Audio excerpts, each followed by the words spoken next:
Bom, a gente vai estar fazendo uma sequência de vídeos sobre alguns experimentos relacionados a circuitos elétricos. Nesse primeiro vídeo a gente vai discutir um pouco sobre o que é um circuito elétrico e sobre os principais elementos, os mais comuns que aparecem em circuitos elétricos. Talvez o elemento mais óbvio, de um circuito elétrico é a necessidade de você ter um fio condutor, para você montar o teu circuito. Então você precisa ter um fio condutor, esse é um elemento fundamental.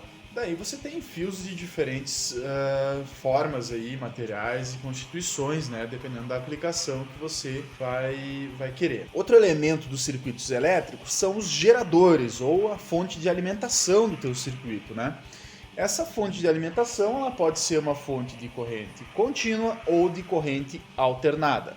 A fonte de corrente contínua, que está desenhado nesses dois casos aqui, corrente contínua, o sentido da corrente é sempre o mesmo, não muda com o tempo.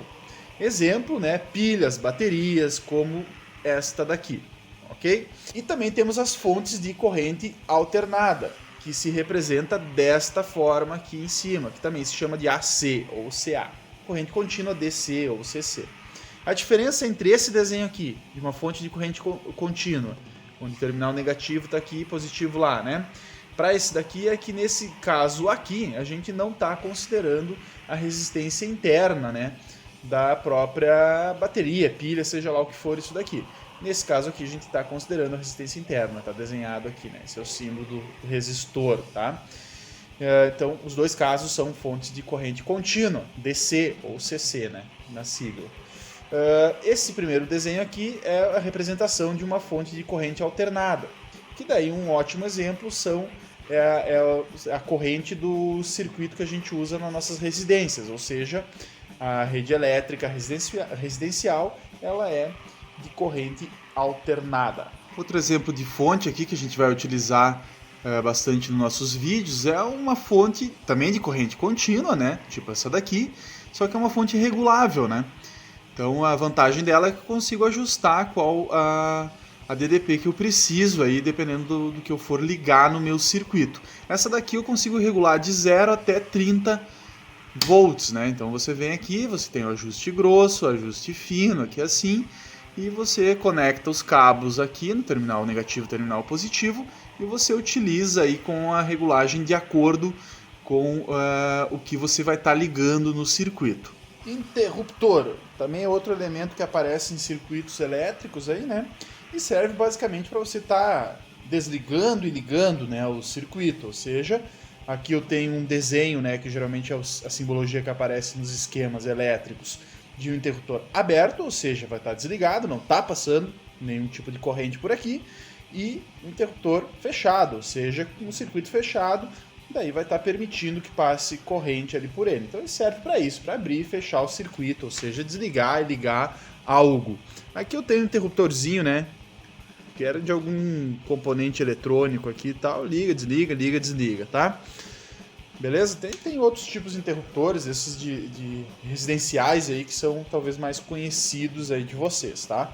O disjuntor também, é um elemento que também serve para abrir e fechar o circuito, Você pode manualmente aqui, abrir e fechar, Mas na verdade ele serve aí também para estar protegendo uma rede elétrica, Quando ele tem um limite de corrente, que ele permite passar. Não vou entrar nos detalhes agora dos mecanismos de funcionamento dele. Tem outros tipos, também de disjuntores, mas esse disjuntor aqui é o mais comum e ele desarma aí com um certo limite de corrente que passar por ele, tá? Então ele serve para proteção, beleza?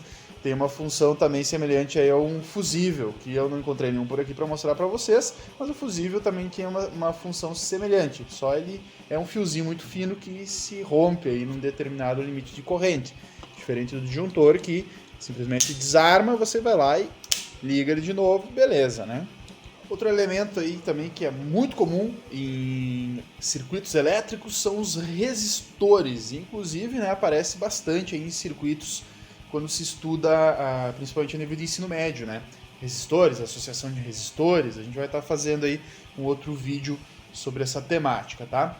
Então o resistor, tá aqui o símbolo dele, Se usa esse símbolo aqui para representar ele no circuito. E ele tem basicamente a função de converter energia elétrica em energia térmica. Tá? Ao fazer isso, quando você associa ele em série com algum outro componente ali, né, ele vai estar gerando uma queda de tensão no teu circuito, ou seja, ele limita a passagem de corrente, né, no teu circuito. Então a gente tem aqui resistores que convertem basicamente energia elétrica em energia térmica, né, não gera luminosidade e tudo mais, né, tem alguns tipos aqui e tal de resistores, né, que aparecem mais aí em circuitos eletrônicos e tudo mais. E temos também resistores que são simplesmente enrolamentos de fio, né? Por exemplo, a resistência aqui de uma lâmpada de filamento. Ela tem o filamento aqui, né? E esse filamento, ele é uma resistência, né? É um resistor, só que ele aquece de tal maneira que ele gera luminosidade. Então é dessa forma que funciona a lâmpada de filamento.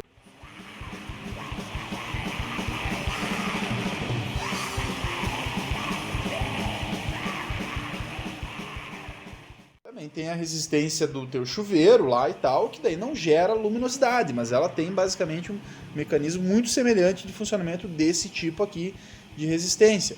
A diferença é que lá você tem um enrolado de fio que vai circular água por ele e basicamente o que você quer é que aqueça a água, né? Você não quer que gere luminosidade.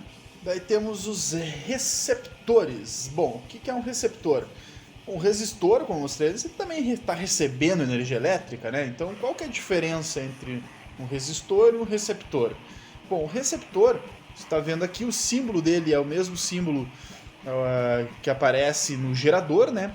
Com a diferença que ele está recebendo energia elétrica, por isso o nome receptor. E a diferença para um resistor é que o resistor ele converte basicamente energia elétrica em energia térmica. Já o receptor, ele converte em outro tipo de energia.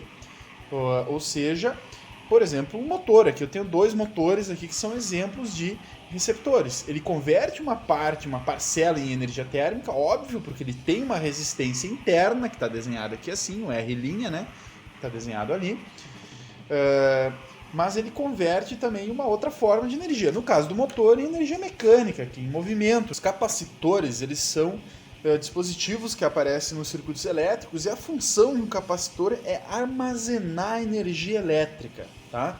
Então ele armazena energia, ele não gera energia, mas ele armazena. Ele armazena e descarrega muito rápido. E a diferença dele para um gerador, para uma bateria, por exemplo, é que ele pode descarregar, primeiro, muito rápido e muitas vezes, né, até estragar. E tem vários tipos de capacitores, né? Primeiro, né, o símbolo que aparece nos esquemas é esse que está aqui, né? E aqui eu tenho dois exemplos aí de capacitores, tá? Tem capacitores eletrolíticos, cerâmicos, tem várias formas de construção, né, de capacitores. Você pode construir capacitores de placas paralelas, enfim, de várias maneiras.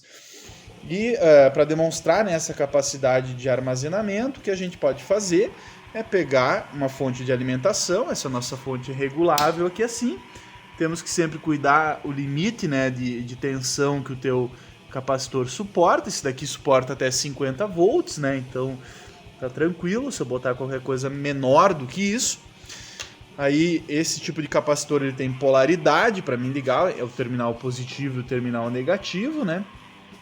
Eu vou ligar aqui na polaridade correta, vou deixar um tempo aqui para ele carregar, ok? Vou conectar aqui, deixar um tempo para ele carregar e daí eu posso descarregar ele colocando ele nesse LED que está aqui e a gente observa que o LED vai dar uma breve piscada, né? Ok? Então descarreguei. E agora já não liga mais o LED, ó. Ou seja, ele armazena a carga elétrica, né? Serve para armazenar a carga elétrica e ele descarrega razoavelmente rápido essa carga elétrica. A gente pode ver ali pelo fenômeno do LEDzinho dando uma piscada, né? Bom, então esses são os principais elementos, né, que aparecem em circuitos elétricos. Existe um número enorme de outros elementos que aparecem, que são utilizados. Não cabe nesse vídeo a gente abordar todos eles, mas esses são os principais, né, os mais comuns, aí, os mais fáceis da gente compreender, né, o seu funcionamento. Valeu, galera, então até os próximos vídeos aí com outros experimentos relacionados a circuitos elétricos.